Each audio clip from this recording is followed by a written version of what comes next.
MagnusCarlsen has 3 seconds on the clock.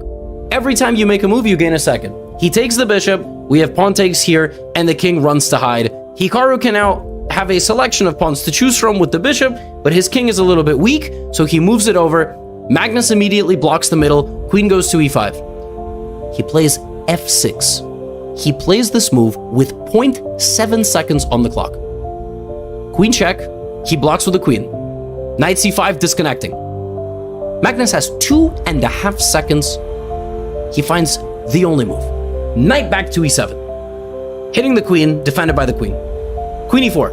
He finds, again, the only move, knight to g6. Blocking the attack on the pawn.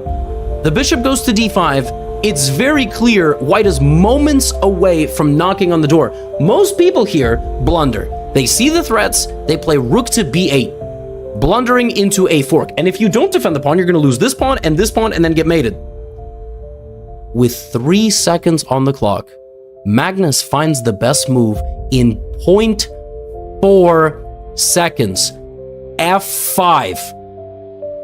Counter-attacking the queen, deflecting it from the target of b7, and you cannot take this because then I would come back with my knight and win your bishop by forking you. So Hikaru, scrambling, plays queen e6, a losing move because now there's rook d6.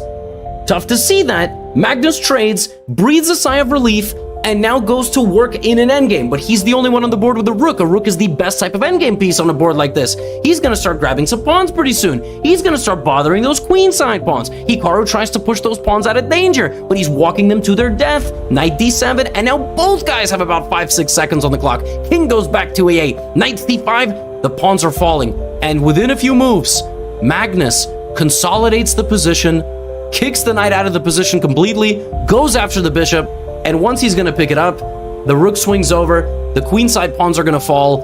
Hikaru moves a few pieces around because you never know if Magnus's internet is going to go out, but I think Scandinavia has pretty good internet, and he resigns.